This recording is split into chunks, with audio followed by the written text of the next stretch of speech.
You're listening to the BCIT Podcast Network. And now, back to your regularly scheduled programming. You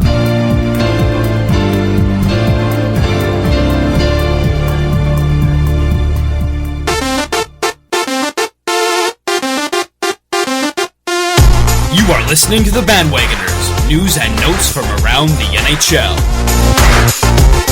Hey, you got the Banwagoners. My name is Andy Cole. I'm with Justin Boniface, all the way up in Mackenzie, British Columbia. How's it going, bud?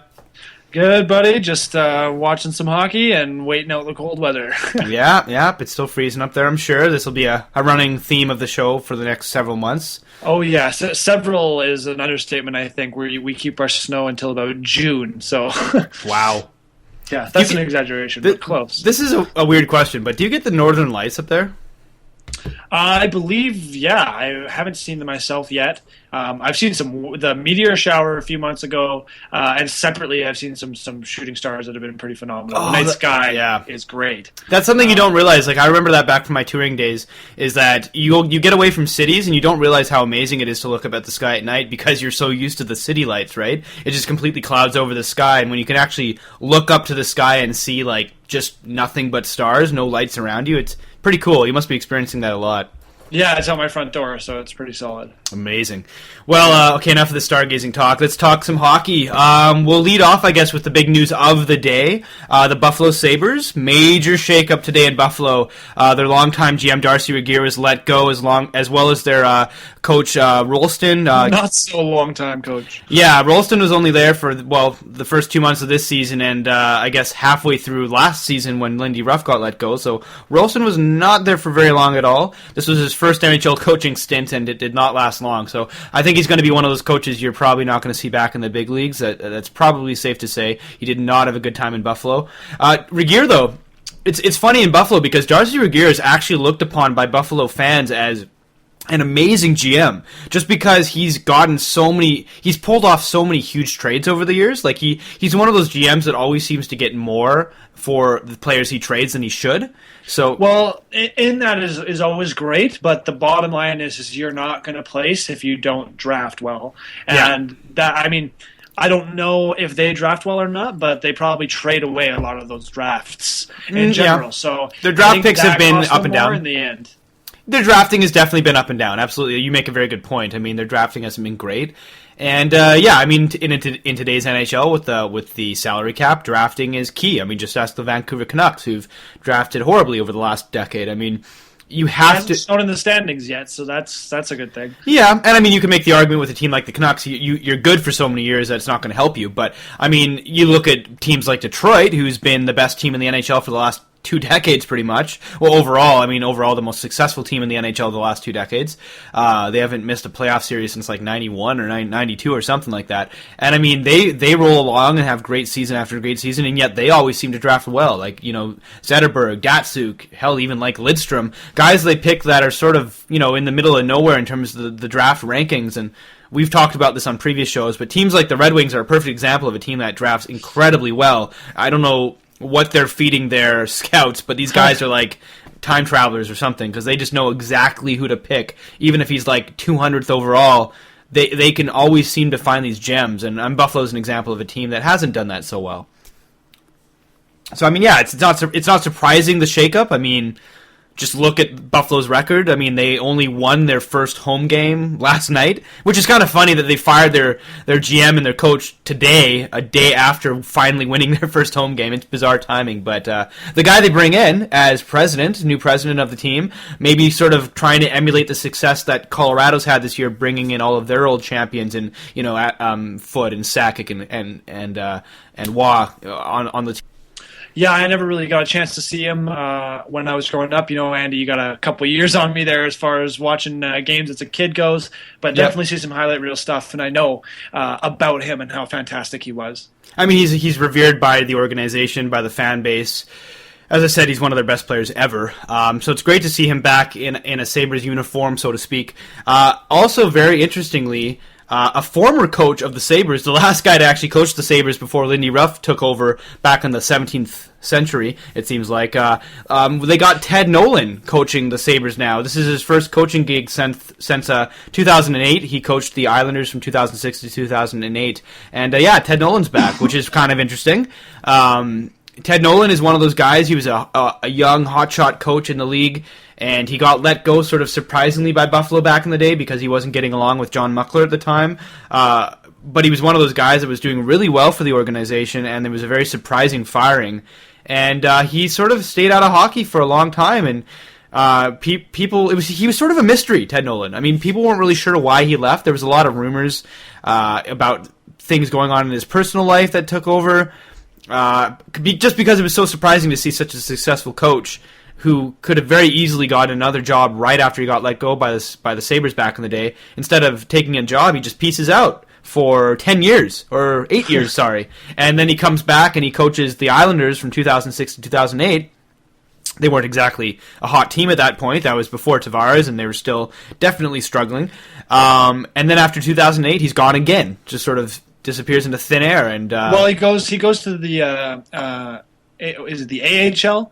I think it was an AHL team. Yeah, the Rochester Americans for a little bit there until 2011, and then actually took some time off to do in 2011 to do some time with the Latvian Ice Hockey Federation. So definitely taking a break as far as his standards are concerned. I mean, like he, kind of looks like he dabbled a bit, but yeah, I agree. It's just kind of like a weird, okay, well, I'm going to take a break because he's totally qualified to coach in the NHL. Oh, yeah, he's been a winner wherever he's gone. I mean, he took Latvia, a really, underachieving Latvian team who nobody thought would do much, and he took them to Olympic qualifying round, and they almost made it into the Olympics. So, and he was responsible for that.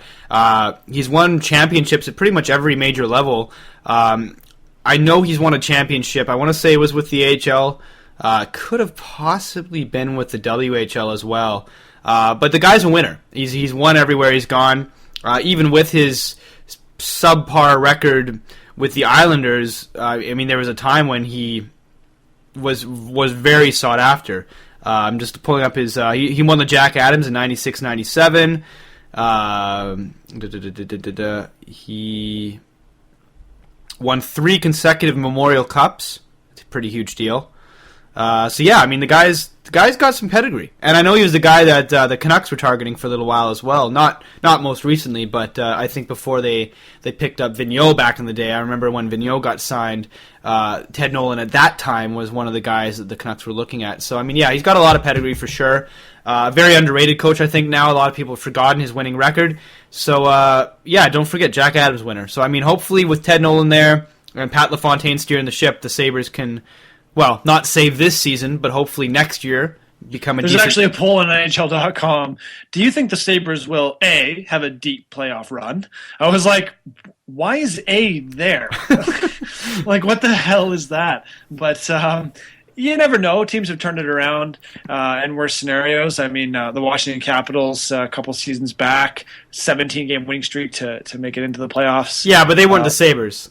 I mean, fair enough. If the Sabres go on a playoff run, I will eat my hat. I will eat my hat. I will watch you eat your Vancouver Canucks hat. This is a over the Skype deal here. Yeah, you're hearing this live, folks. Well, not live. We're recording the show. Not at all live. But you're hearing this recorded, folks. We don't edit, so it might as well be live. Yeah, sure. Exactly. So, I mean, I've recorded this. You're hearing it right now, so I can't back out. If the Sabres not only make the playoffs, but go on a deep run, even the second round, I will eat my Vancouver Canucks hat. Oh my god! I get to choose which one because there's so many. I know it'll be the brown one because I know you love it the most. You would too, wouldn't you? Yeah, I fucking would. Oh, just drops the F-bomb. No big deal, folks. Well, I had to prove that it's live and uncensored, right? Yeah, exactly. And not on any strict guidelines from a website anymore, so yeah. I won't drop another one like I was just about to. But in any case, yeah. Well, you might later when we start talking about the shootouts, but we'll save that for a minute. Yeah, fair enough. Okay. So yeah, moving along from Buffalo. So yeah, Godspeed Buffalo. Let's hope you can turn it around because that's not happening. But anyways, Godspeed. Kadri, Nazem Kadri. I think he was like possessed today, or he woke up on the wrong side of the bed, or he remembered he was a Maple Leaf. I don't know what happened. Damn it! You took the words right out of my mouth. I don't know what happened with Kadri today, but he was pissed, man. He had two separate elbowing suspensions or elbowing incidents tonight at tonight's game against Minnesota. He ran over Nicholas Backstrom. I'm talking steamrolled him, elbow straight to the head. He did not get pushed. There wasn't really another player near him. He just skates into Backstrom and just nails him out of the play. And they were talking after that, okay, that's a suspendable play, and they're very right. I mean, he probably will get suspended for that play. And what does he do 10 minutes later? Flying elbow to the head of Nicholas Granlund, leveling him. He gets a game misconduct for that. So Kadri might get 2 separate suspensions from one game, which I think if that happens, that would be some sort of a record. I don't know if that's happened before. That would have to be a first. I'd have to check it out. To be certain, because you have to. The thing, most suspensions that are dealt usually come after a game. Misconduct has already been handed out. And this is Kadri. Like, he's like Mr. Pacifist. Like, Kadri is not like this at all. So what do you think? How should they treat this? Let's say very uncharacteristic.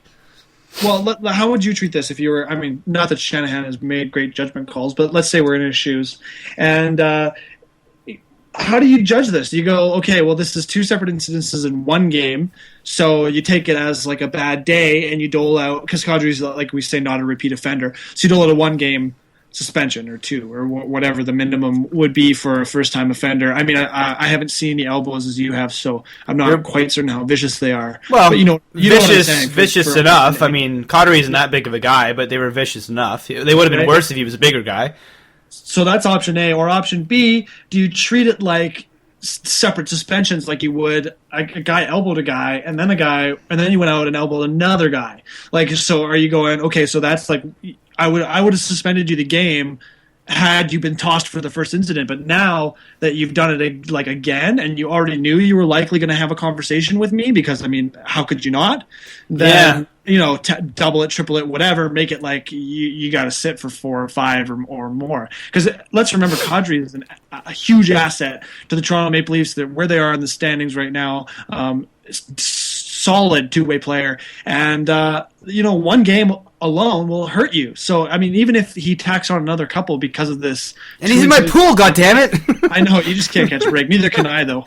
Yeah, I know. I my pool has been lacking lately. I don't know what's going on. The guys that are normally getting points aren't, and the guys that aren't getting points are. But I'm digressing. To your point, yeah, it's a tough one. I mean, I think Shanahan would have to treat them as 2 separate incidents, which means Kadri will probably face a little bit longer of a suspension. Like, he might have gotten 3 for the first one, or even 4, but now he might see 6 or 7, tacking them onto each other. I wouldn't be surprised if that's the direction he goes. I mean, he wants to send a message after all. But this is Brendan Shanahan, and this is his wheel of justice. So knowing him, it'll he's a Maple Leaf, so the 2 just cancel each other out. Or B, it'll just be like, complete role reversal, just the absolute opposite end of the spectrum. Fight to the death. Nicholas Backstrom's allowed to elbow you in the head twice.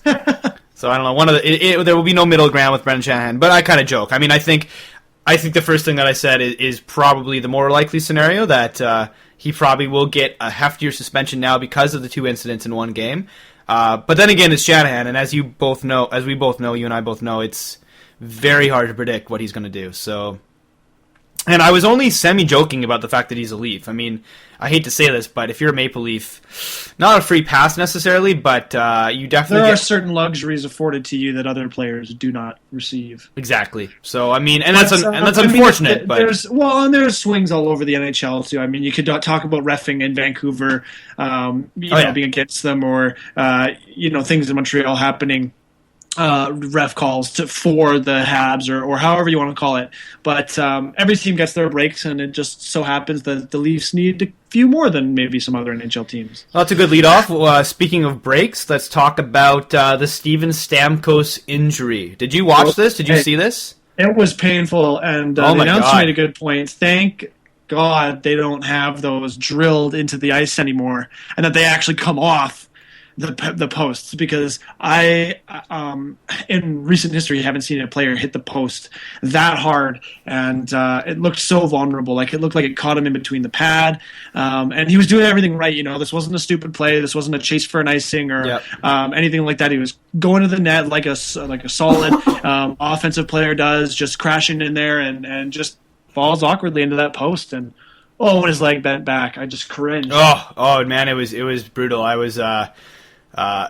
at school at the time, actually working on another radio related thing, and I was watching it on the board as I was doing some editing, and the entire room just cringed when we saw it. It was just, it was devastating. I mean, Steven Stamkos is arguably, well, not arguably, he is the best goal scorer in the NHL right now. I mean, the guy is just phenomenal. He was going to be a Team Canada starter. He is largely the major reason for Tampa Bay's success thus far. I mean, let's not forget they are still first in the East. I mean, yes, they've had some stellar goaltending as well, which has helped them.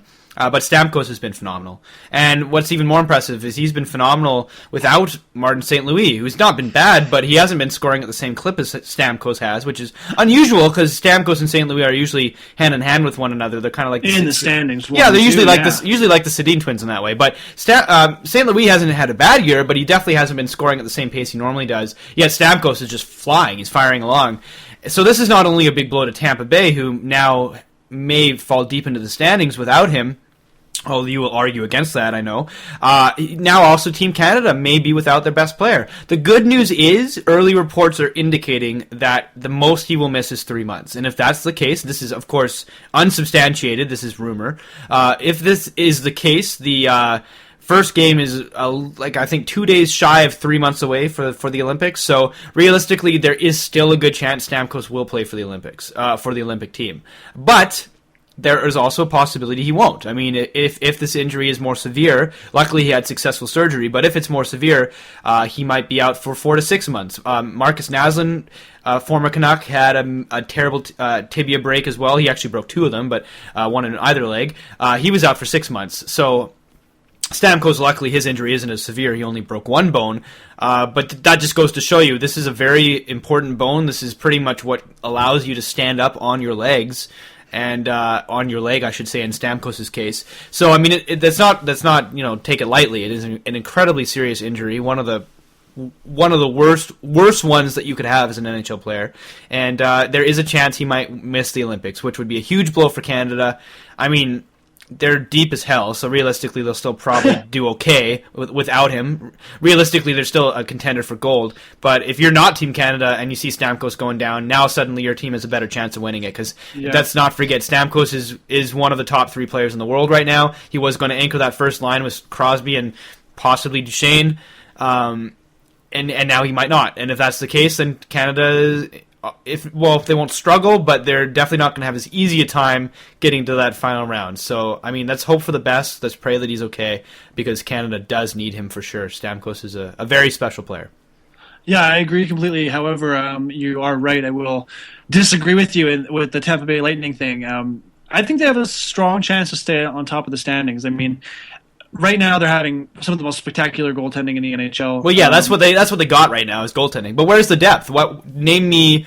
I mean, St. Louis, sure. I mean, he's very good. But besides St. Louis, what else do they have offensively or defensively beside the stellar goaltending? Well, actually, Valtteri Filppula is a very underrated offensive player. He's got 6 goals on the year. Yep. Not to say that he's going to fill the roles of a Steven Stamkos, but if you ask me to name players, I shall. Victor Hedman, he needs to have a better season than he has had so far, but if he can find his game and be that towering, scary defenseman that we know he can be, they're playing well defensively anyway. They're actually in the middle of the pack in goals against in the NHL. So that's a pretty solid statement. I mean, there's a lot of teams with 60 or more against. There's a lot of teams, that are maybe at the high 30s, and they're at 43. So right now it's not looking bad. Yes, Stamkos has 14 goals, so that brings their goals for down considerably. But they're 13-5, and let's keep in mind that the New York Rangers are 500 and they're in the playoffs. Yes, this is true. I mean, Tampa without Stamkos, it's not like they're a horrible team. You're right; they have some decent players. They could go 500 or less and have Stamkos return, and they would be in the playoffs the whole time. Yeah, I mean, it's not hard to keep 500. You know what? I mean, I'll say this much: they're lucky they're in first right now, because if they were in 6th or 7th, they'd be out of a playoff spot. I agree with you there, because they're so high up in the standings right now.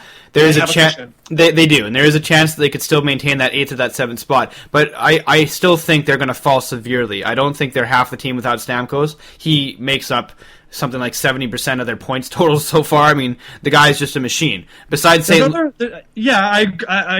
that's a valid point, but I still think that there's other NHL teams and other teams in the NHL that have players of that caliber that we don't see up there. I mean, like Vancouver is in 8th spot right now, and you could argue that they have 2 of the best top 10 NHL players in the league right now. I keep saying redundant statements. I don't know why, but so the Canucks. You look at them; they have the potential for top 2 in scoring. Washington has only been good as of the last season, maybe. And Ovechkin is, I mean, come on, one of the best players in the NHL. We were just talking about the Pittsburgh Penguins, and they have a healthy Sidney Crosby who's leading the league in scoring, and they're in 5th, 11-7. So it's not, and I mean that's a blanket statement. There's no I in team and blah blah blah blah. But it's so true, and all Tampa Bay has to worry about is letting the Stamkos injury get to them. If they come out and play, if they rally around it, that's a huge thing for sure. They got to do that, and it like you said, he's looking to make a good recovery. 2 months, if you can play 500 hockey, and I mean, obviously that's not their goal. Their goal is to remain first and show the league that it's not that big a deal that they don't have Steven Stamkos, and all the power to them because I quite like the Tampa Bay Lightning, and lots of hope for those players, but I seriously think that they could maintain this position. Things have to fall in the right places, but I wouldn't put the odds against them. I'd say 50-50. They don't even leave the playoffs by the time, maybe 6th or something like that. But by the time Stamkos gets back, he'll have the playoff team to come. So you agree they might fall to like 6th or 7th possibly? I'd say in a worst case scenario, obviously that's fair. Really case they're out, but I'm thinking top 3, top 4. Yeah, I don't know. I disagree with you there. I mean, I understand what you're saying, and there's of course there's an outside chance that will happen, but I'm just looking through the roster, man. Filppula is underrated. It's pretty bare bones. Like their defense is pretty average. I mean, they're not bad. It's not a bad defensive core, but it's not outstanding. I mean, Eric Brewer is all right. Matt Carl is all right. Victor Hedman, in my opinion, is a bit of a draft bust thus far. He's not bad, but he's definitely not a huge presence. Yeah, draft bust is an appropriate statement. Yeah, I think. Matthias Olin and Sami Salo are both injured right now. I have a funny story about Salo in a second. Matthias Olin and it's the curse. You want to bring up the curse, right? Well.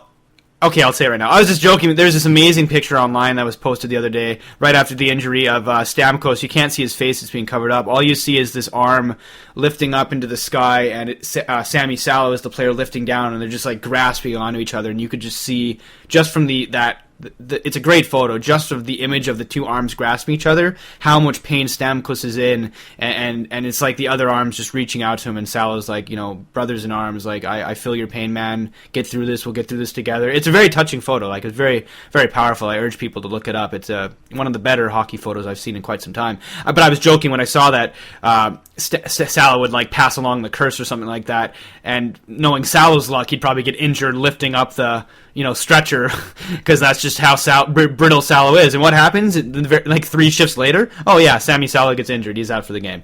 So there you go. But yeah, that's a great photo. Not to make light of Stamkos' injury, I just found it kind of funny how Salo gets injured in the same game, because he always gets injured. But I don't know, man. I'm looking through this roster, and I'm just not seeing a lot of depth there, to be honest with you. I mean, actually, to be honest with you, looking at the roster, if anything, they've been overachieving severely, because they really are lacking in a lot of areas. Their top 4 is average, bottom 6 is weak. Their top 2 lines without Stamkos are solid. I mean, yes, Filppula is a good player, and St. Louis is still an all-star, but Stamkos was a huge chunk of that team, so I think realistically, I'm going to say 6th to 8th is where they will drop to. I don't totally disagree. Until Stamkos comes back. Yeah, until Stamkos comes back. I mean, don't get me wrong. As you say, there's the chance, and I'm not completely in complete disagreement with you. There is a chance they will rally around it and play decent hockey still. And I will say this: their one saving grace is both Ben Bishop and Lindback have been outstanding. Anders Lindback, he was one of the 3 stars a couple weeks back. Ben Bishop probably will get one soon. Ben Bishop's been playing phenomenal hockey. Both of those goaltenders are a huge factor into Tampa's success. So let's just say for a second, both the 2 of them, this 1-2 punch of just phenomenal goaltending, continues to roll along the way it is. Then yeah, I think your prediction is a little more sound, because if the goalies continue to play the way they have been, Tampa might have a chance. So there is always that. The goaltending is a big key for them. But yeah, it's terrible for Stamkos, and every Canadian is hoping he makes a speedy recovery. Let's talk about something else now. The GM's meeting. You hear about this? Yeah, I was actually quite excited to hear about this until I found out what the options were. But so yeah, they're looking into getting rid of the shootout, or at least getting rid of it as much as possible. I will say this: they are very opposed to having ties, a tie system. So they don't want ties. They do want that extra point in there because ties are, well, boring to say the least. So what some GMs are proposing is there's a few different scenarios. One of them is, or two different, I should say. One of them is a 10-minute 4-on-4, followed by a shootout. Realistically, a 10-minute 4-on-4 would probably lead to a goal. That's one of three, sorry. Another one is a 10-minute 4-on-4, followed by a 5-minute 3-on-3, followed by a shootout, which would...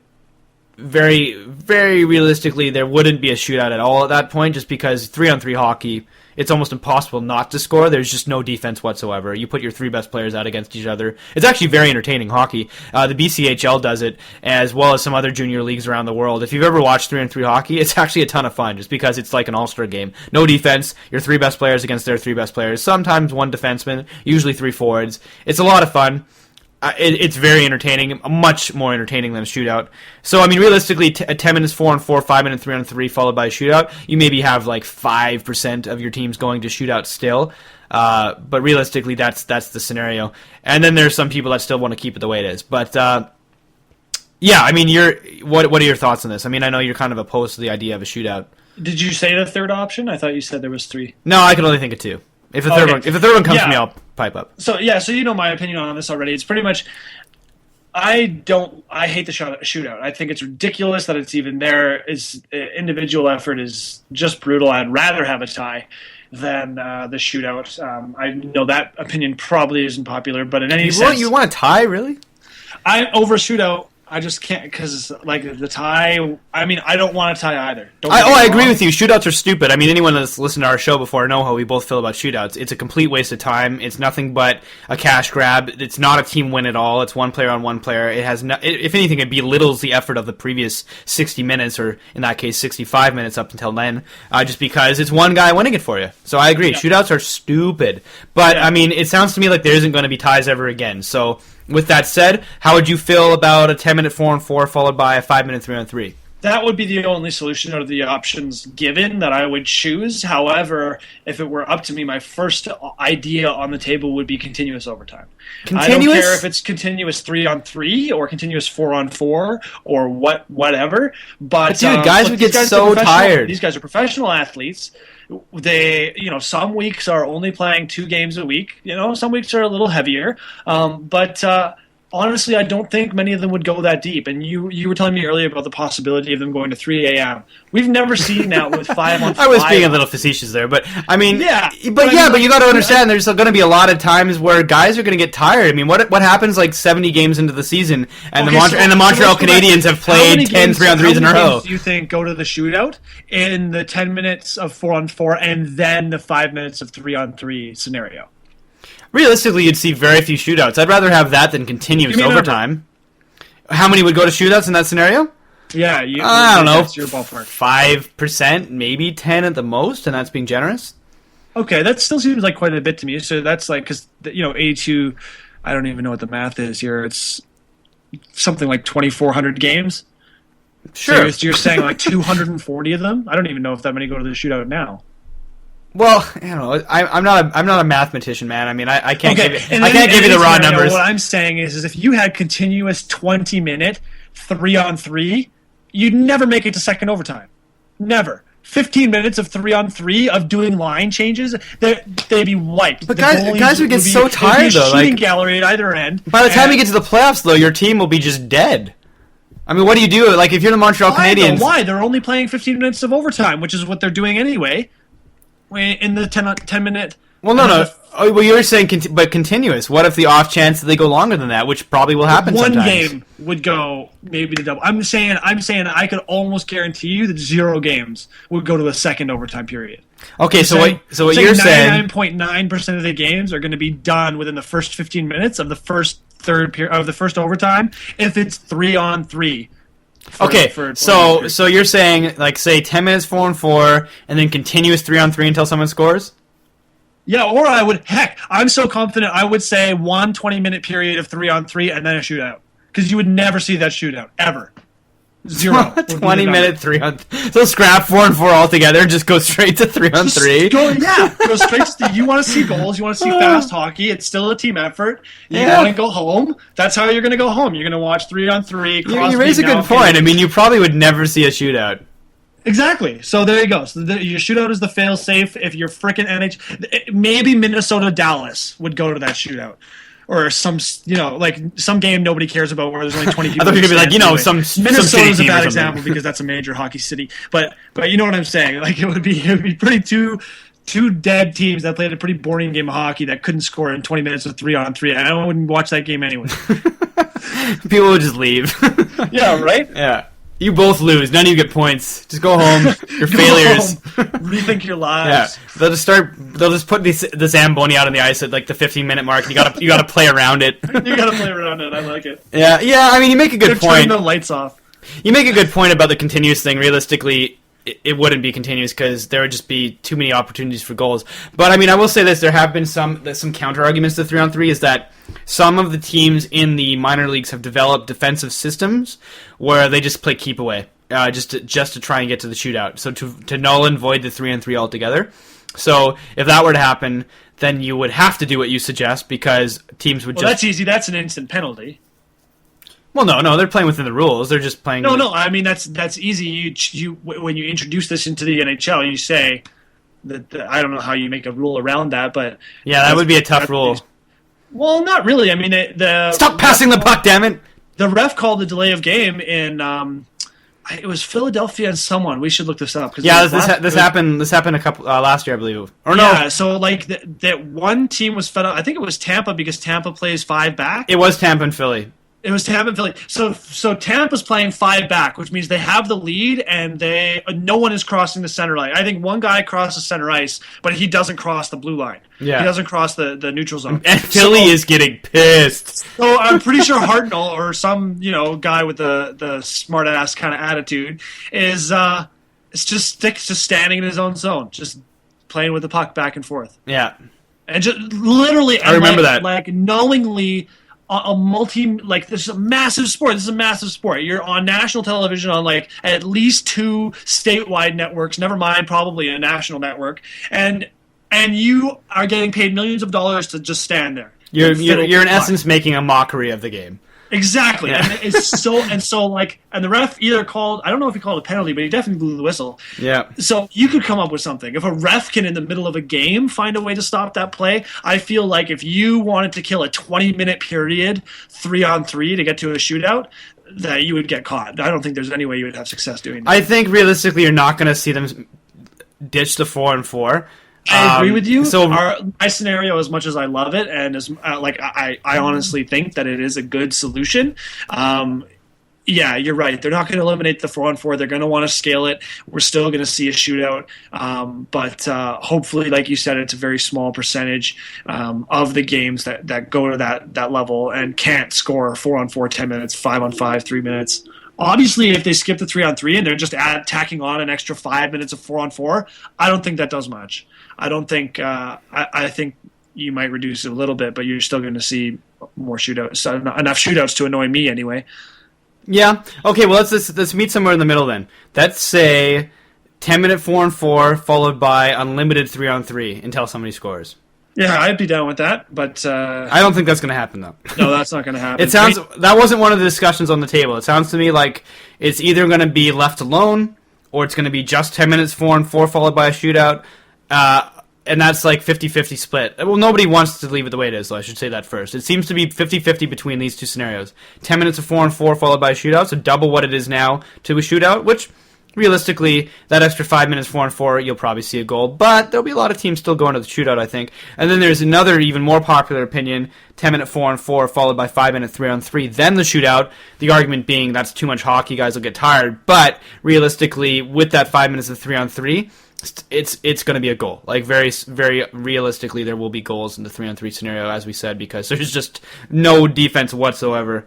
So Yeah, that one opens it a bit more for the time killing too, because you only have 5 minutes to kill for the 3-on-3, right? So that might be a bit more defensively minded. But I think that as long as they have a 3-on-3 before the shootout, that's what's going to increase your chances significantly. Yeah. How long it is, and whether or not it comes after a 4-on-4, whatever. But get the 3-on-3 in there, and that's how you're going to cut down on a significant percentage of shootouts in the NHL. Yeah, no, I agree with you.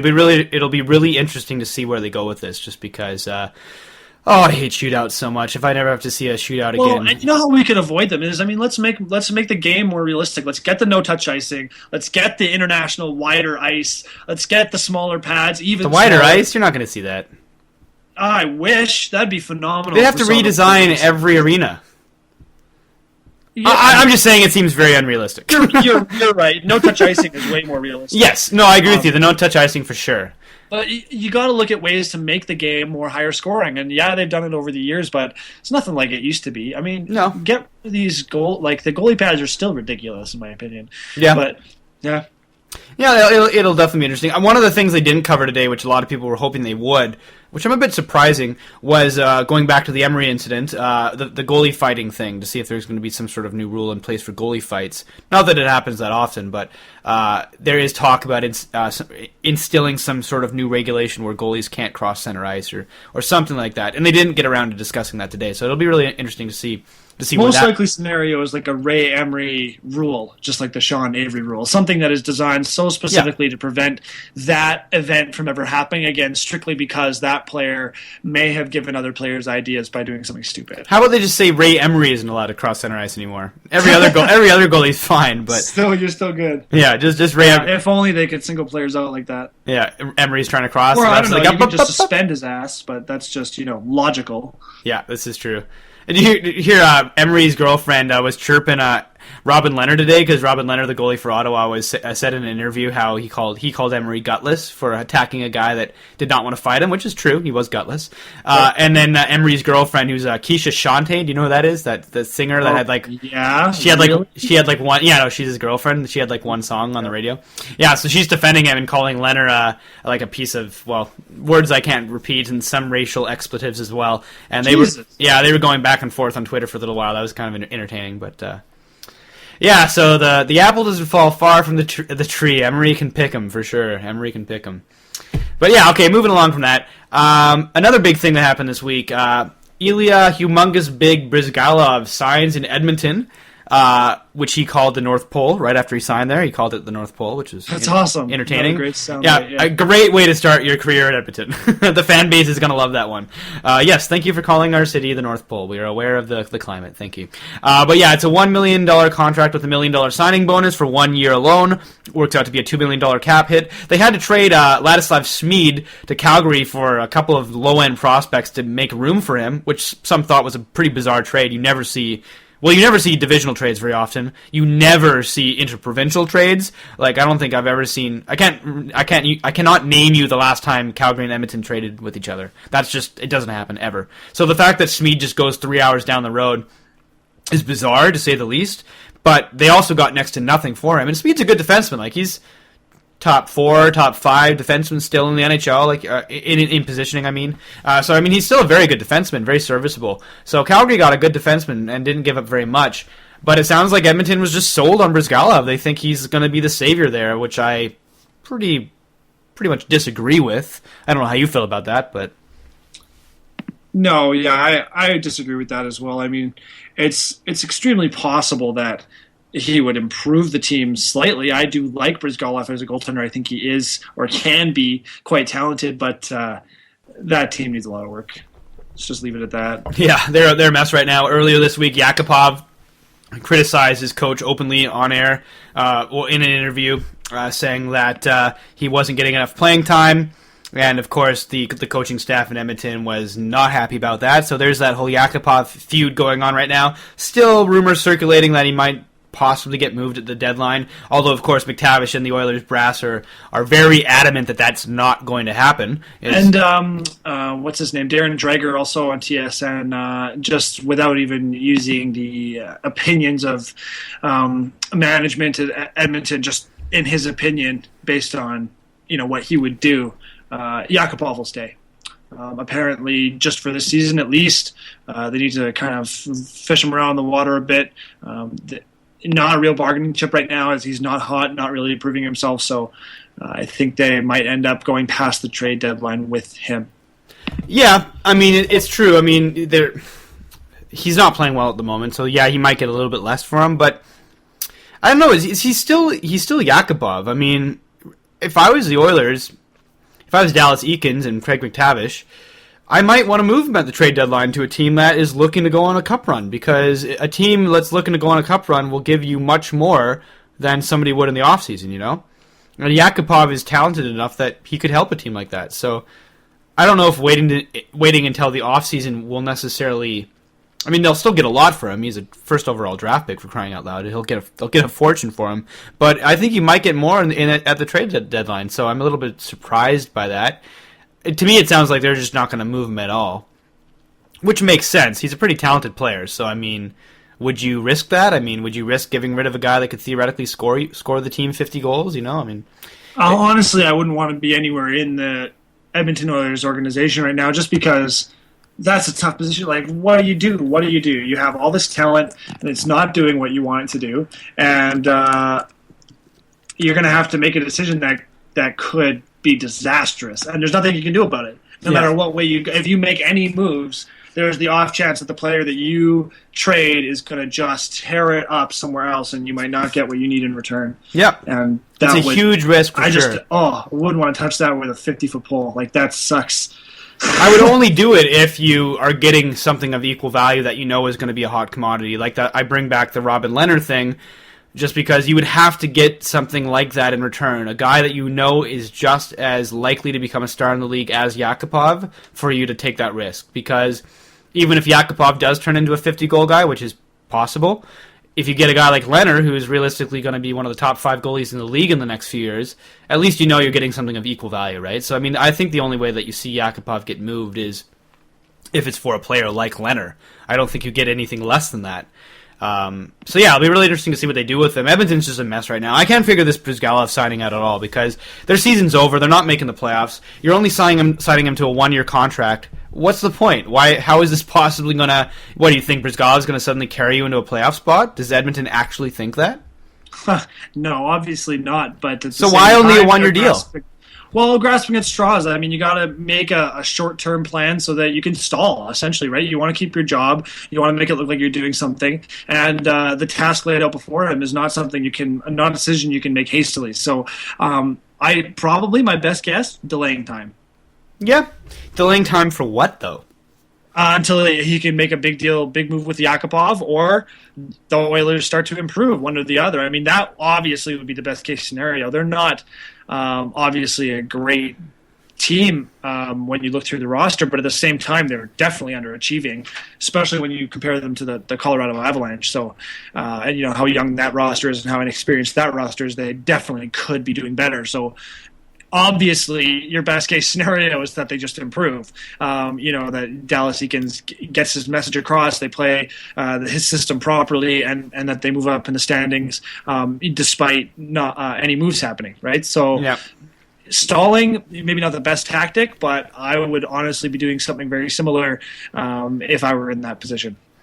And there's even some scuttlebutt around the league that they might hold on to Yakupov because he has the greater upside and get rid of a guy like Eberle, which seems shocking to say the least. Why would you trade your best player away?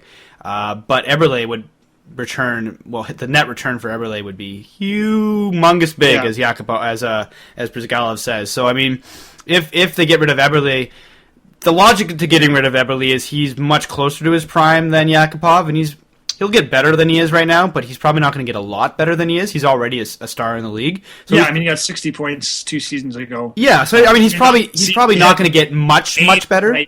Cap him out. I can't see him breaking the 90 threshold. Yeah, I mean, realistically, he's going to stay this pace, and he'll be a great player for many, many years. But he's probably not going to become much better than he already is, maybe a little bit. Whereas Yakupov's ceiling obviously is much higher because he isn't even close to the player that he's projected to become. So the logic there is, hold on to Yakupov, who's could potentially be a much better player down the road than Eberle, but of course there's the risk that he won't be, and get rid of a guy like Eberle, who you know isn't going to necessarily get any better than he is now, but he is a bona fide star, so you'll still get a guy like a Robin Leonard or a potential first-string goalie, which you desperately need, like a Ryan Miller or a goaltender, which is potentially on the open market that can, really help your team out. So, I mean, I think Eberle I think that's very unlikely. I still would say Yakupov is the more likely scenario, but the scuttlebutt with Eberle getting traded I could understand the logic of it. It makes a bit of sense to me. Okay. So to answer your question about the provincial trades, or not so much question, but get the actual stats here. The last and only time I can find that Edmonton and Calgary traded was actually in 2010, Steve Stamkos for Aaron Johnson. Huh. But then I went all the way back to 1979, and there's nothing. And just for fun, I also did Toronto and Ottawa, and they have one trade in 98, and that's it. So, it is extremely rare. Who did they trade? Edmonton and Toronto. Toronto and Ottawa. Ottawa. Yeah, you would ask me that. I went back to the Calgary Edmonton one to make sure I had that. You don't have the other one in front of you? Yeah, okay, that's okay. I don't really care. Yeah, I will in about 2 seconds. I got it. It was Per Gustafson, whoever the heck that is. Yes. For a 1998 eighth round pick.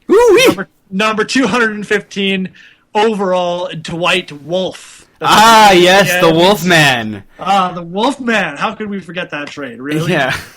I do not know 10. either of those players. I have no idea. I've never heard their names before now.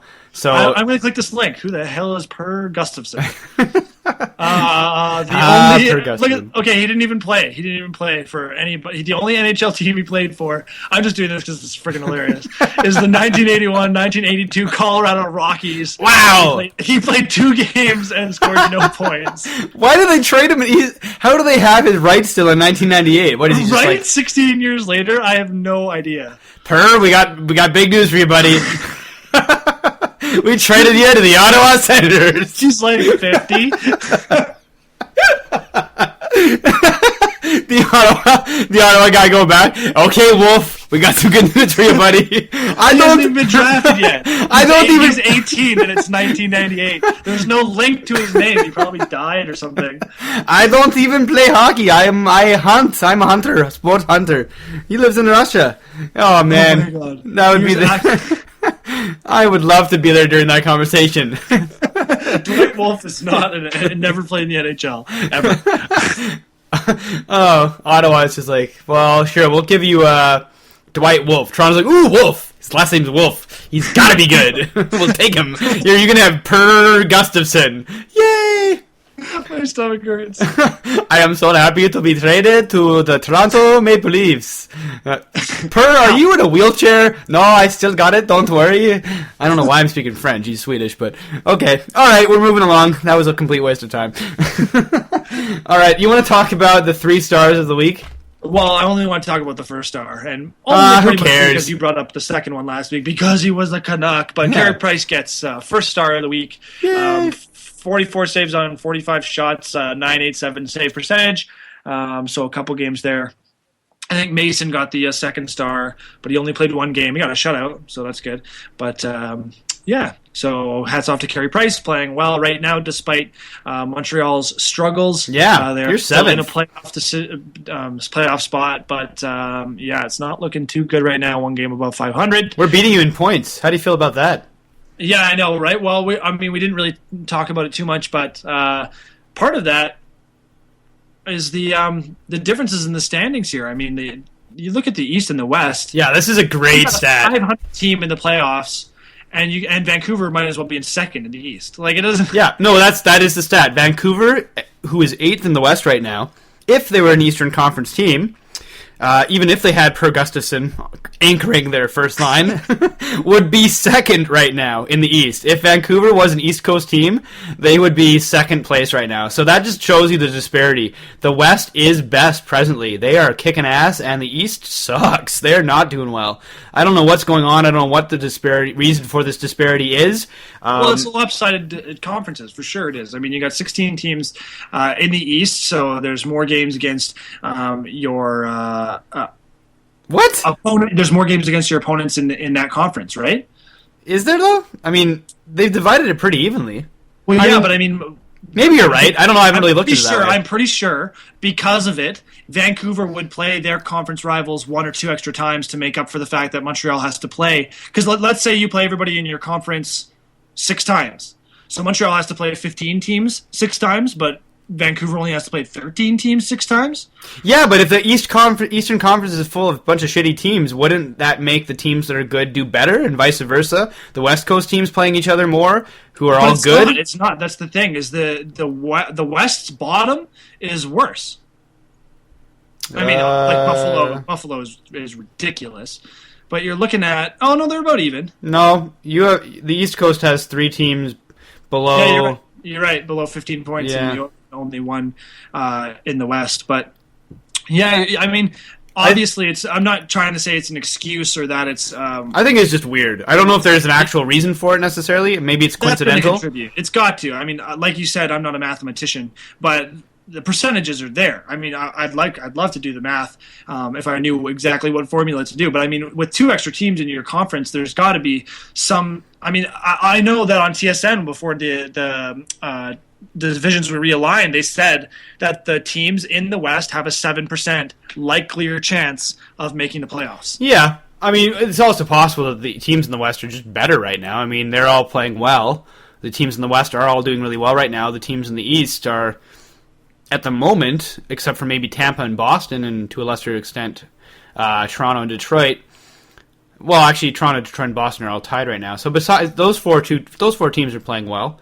Yeah. But I mean, and there's also 3 teams in the West have played more games than any team except for the Sabres. But then we'll touch on the standings now. And I mean, Pittsburgh, they're underachieving. They haven't been playing very well at the moment. I don't know. I can't explain that. I mean, I guess they're going through a bit of a slump. But Philadelphia, we talk about lots too. As far as underachieving goes, I mean, Claude Giroux finally scored. Yay! So yeah. But I mean, he is now tied with Mike Smith in goals. Tampa, Boston is expected. Toronto, Detroit's new to the conference. But I mean, the fact that Pittsburgh's name doesn't come up until 5th is bizarre. Yeah. And Pittsburgh's underachieving. Montreal's not doing great at the moment. Washington, Ovechkin was out for quite a while. He's finally back, but that definitely didn't help them. The only guys in the East that are probably picking it up and starting to play really well are the Rangers. They've been playing great hockey lately. They're 9-9-0, but I mean, they were doing brutal for a while. They had a terrible start, won 2 of their first 9 games. Vigneault's finally... And Tampa Bay's been tearing it too. I mean, obviously the Stamkos injury is going to affect how that's going, but they are 8-2-0 in their last 10. Yeah, Tampa's playing great. The Rangers, I think, largely, we were talking about it in previous shows, how Lundqvist was really off of his game, possibly because of all the new padding and stuff. He looks like he's really found his form. He's been playing great hockey lately. Vigneault's probably not sweating bullets nearly as much. The Rangers are looking good. I think the Rangers are going to vault up the standings pretty quickly here, especially if teams like Montreal, Washington, and Pittsburgh continue to underachieve. You might see the Rangers bump up in the standings a bit. And let's not forget the Rangers are also tied with Ottawa and Carolina right now, so all 3 of those teams could shoot up in the standings a little bit, although Ottawa and Carolina aren't playing as well as the Rangers. If Montreal, Washington, and Pittsburgh continue to slide a little bit, the East Coast could look vastly different in even a couple weeks from now, so it'll be interesting to really see how that pans out. Obviously, we hope that's not the case for your Canadians. You want your team to bounce back. And let's be honest here, both the Canadians and the Penguins are very good teams, so I realistically think the sliding will stop, and they'll probably raise back up a bit. But you could see a team like Washington probably fall a bit, as we were talking about before. A team like Tampa potentially could fall quite a bit with Stamkos out now, unless their goaltending continues to be stellar, which it may very well be. And then you compare that to the West, and from last week, the Western Conference is virtually the same. I mean, Chicago's moved up in the standings slightly. They're playing a little bit better. They've sort of turned their game up a bit. Phoenix is playing slightly better. San Jose's record actually has probably dropped the most. I mean, they're still tearing it, but... You're so funny when it comes to Chicago. They've turned their game up a bit. They're 7-1-2 in their last 10. What I mean is, like, they're, as a hockey team, they're just playing... They're playing a little bit stronger. I mean, they really looked like they were coasting there for a while. But they look like they're hungrier now. They look like they're starting to play more along the lines of what they played in the playoffs, which is terrible for Western Conference teams. We don't want that to happen because the Blackhawks are still the team to beat, in my opinion. San Jose, they went on a 5-game losing streak. Of course, 4 of those were in overtime, but nevertheless, San Jose has not played as well as they have in previous weeks. But other than that, I mean, the Western Conference looks pretty much the same. Yep. So, I mean, really, it's the East that is, I think, going to do the most moving. I don't expect the West to change that much in the next week until our next show. I would hope, as a Canucks fan, the Canucks move up in standings slightly. I really hate seeing us out as the 8th team, especially only 1 point behind LA, who we fully know are more than capable of passing us in the standings. So I hope the Canucks regain their form a little bit. But yeah, I mean, all the really exciting stuff this week has been outside of the standings races and more along the lines of, the brutal injury to Stamkos and the GM's meeting, and yeah, it's been a pretty good week of hockey. Yeah. Yeah, Jay. Yeah. It's been decent. I'm just melancholy because of Montreal's position lately. And, oh God, I'm depressed. Well, we had the opportunity to take down the Tampa Bay Lightning, less Steven Stamkos, and made a rally to come back. We were only down 1-0, tied it late in the third, and then lost in the shootout because Carey Price just can't handle that crap. Maybe you guys will get Per Gustafson and turn it up. Oh yeah. Okay. Well, on that note, I'm going to go watch some Per Gustafson highlights. Nice. All right. My name is Andy Cole. My name is Justin Boniface. Thanks for listening. Have a good night, guys. Thanks for listening to the BCIT Podcast Network. To hear more great internet radio in your ears, like us on Facebook at facebook.com/BCIT Podcast and follow us on Twitter at BCIT Podcast.